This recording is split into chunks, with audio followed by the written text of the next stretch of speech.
Hello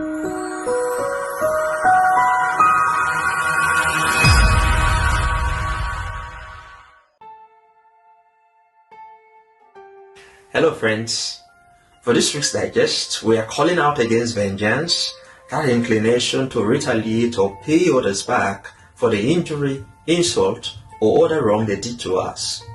For many people, it can be gratifying to see wrongdoers groaning under the pain of their nemesis. It serves them right. It's a common phrase for justifying the affliction that recoils on known offenders. Does it really? No, it does not. Everyone deserves a second chance at redemption. Even obstinate wrongdoers could be guided to see the error of their ways and seek atonement. To exact revenge means that we have to inflict some level of damage on someone, be it physically, emotionally, or credibility-wise. Notwithstanding the fact that the one on whom revenge is exacted was the first to strike against us, vengeance is never going to make right that first wrong we now seek to rectify. Let it be known that whatever we may have suffered or lost at the hands of our malefactors can never be recovered through vengeance. Instead, vengeance would only complicate matters further. A single act of retaliation can only bring about more losses.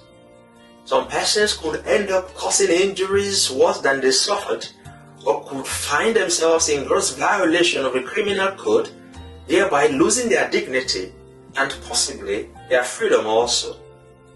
Exacting revenge could trigger an infinite cycle of vengeance whose effects might reverberate across family lineages even up to future generations. You don't want to get holed up in a penitentiary or in the prison of fear, and you wouldn't want to create problems for your loved ones who would certainly suffer the effects of the negative fallout from a revenge act. So, the way to go is forgiveness. Yes, forgive your enemies. Choose the path of peace and pursue peace with everyone. Your own gestures of forgiveness and peace would make 2 significant touches among the number needed to dispel the darkness from our world.